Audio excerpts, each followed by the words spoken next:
દીવના સાઉદવાડીમાં પરિણીત મહિલાએ કુંવારા પ્રેમીની ગળે ફાંસે આપી હત્યા કરી 9 વર્ષના પ્રેમનો કરુણ અને લોહિયાળ અંત આવ્યો. પોલીસે આરોપી મહિલાની ધરપકડ કરી તપાસ હાથ ધરી.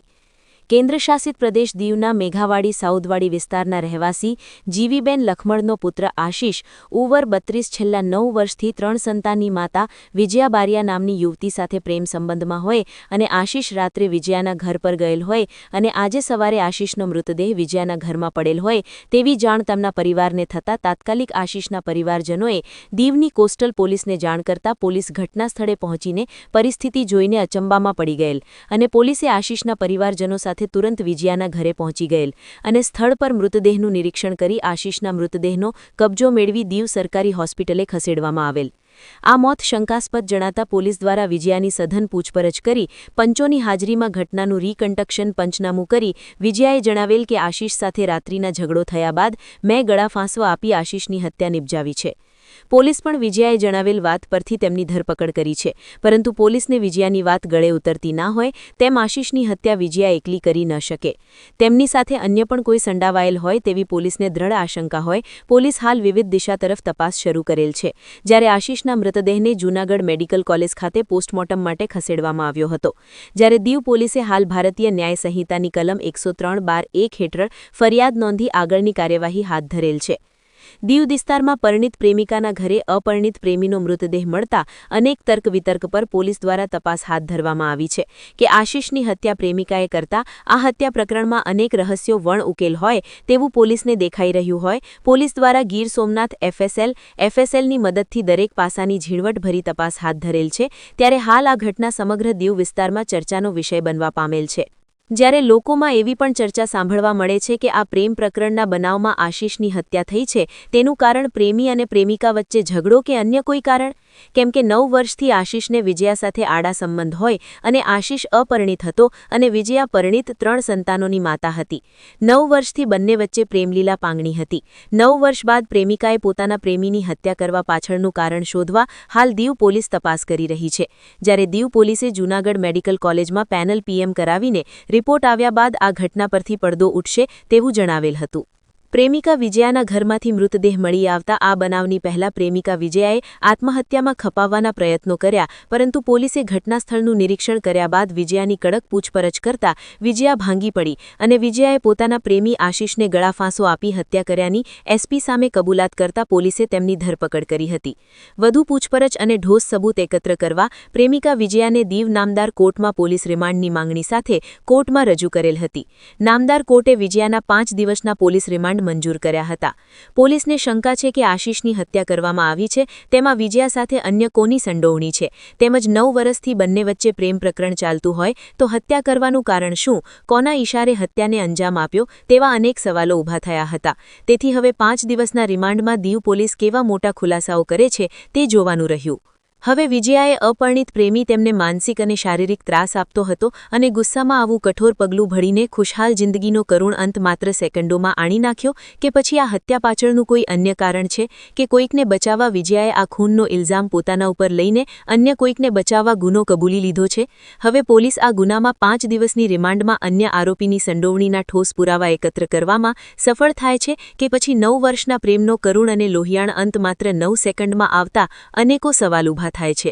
હત્યારી પ્રેમિકાને નામદાર કોર્ટમાં રજૂ કરી ત્યારે તેના ચહેરા પર પ્રેમીની હત્યાનો કોઈ અફસોસ જોવા મળ્યો ન હતો. જ્યારે મૃતક આશિષના પરિવારજનો શોકમાં ગરકાવ થઈ ગયેલ હોય પરિવાર આ ઘટના સંદર્ભે ઉગ્ર રોષપૂર્ણ જણાવ્યું કે મારી માના લાલને અને બહેનોના ભાઈને બેરહેમીથી જે રીતે હત્યા કરી છે તેવી જ રીતની આ હત્યારીને સજા થવી જોઈએ. અને દમણ દીવ દાદરાનગર હવેલી અને લક્ષદ્વીપના પ્રશાસક પ્રફુલ્લ પટેલ અને દીવના ઉચ્ચ અધિકારીઓ કલેક્ટર એસપી સાહેબ પાસે ન્યાયની આશા રાખી આશિષની પ્રેમિકાને કડકમાં કડક સજા થાય અને મૃતક અને પરિવારને યોગ્ય ન્યાય મળે તેવી માંગ કરી રહ્યા છે. આવો સાંભળીએ પરિવાર શું કહે છે. સંવાદદાતા બિપિન બામણિયા, દીવ બ્રેકિંગ ન્યૂઝ, દીવ. નામ અલ્પા છે, અલ્પા ચુનીલાલ બામણિયા. મારા ભાઈને મર્ડર કરી નાખ્યું, અમને ખબર ના હતી. અમને સવારે ખબર પડી 7 વાગે કે મારા ભાઈનું મર્ડર કરી નાખ્યું છે. પછી અમારી મમ્મી માર્કેટ વહી ગઈ હતી ને મારી મમ્મીને અમે લેવા ગયા. મારી મમ્મીને લઈને અમે ત્યાં ગયા હતા. મારા ભાઈની બોડી બારોબાર પડી હતી. મારા ભાઈને અમે જોયો તો મારા ભાઈની બોડી તો બારોબાર એમને એમ પડી હતી. તો એને મારા ભાઈને સાથે 9 વર્ષ સંબંધ હતો ત્યારે મારા ભાઈ એને હેરાન કરી નહીં ત્યારે એને મારા ભાઈએ કઈ કર્યું નહીં ને અત્યારે એમ કે મને બધી ખરાબ કર્યું તો મારા ભાઈને ઈ શા માટે એમ એલું કર્યું મારા ભાઈને કાની તો પોલીસ ચોકીમાં હોપો હતો કાની તો મારી મમ્મીના ગળે કે જાવું હતું કાની તો અમને બેનુને ફોન માર્યો હતો ને મારા ભાઈને જેમ મર્ડર કરી નાખ્યું તેમ એને પણ સજા મળવી જોઈએ મમ્મી મજૂરી કરીને અમને મોટા કરેલા છે મારા પપ્પા તો મારો ભાઈ ઓસ્ટ્રેલિયા હતો અત્યારે તો મારા ભાઈ અહીંયા શનિવારે અહીંયા આવ્યા ઘરે ને શનિવારે આવ્યા પછી મારા ભાઈને અહીંયા આવી રીતના ઘરે બોલાવીને આમ કરી નાખ્યું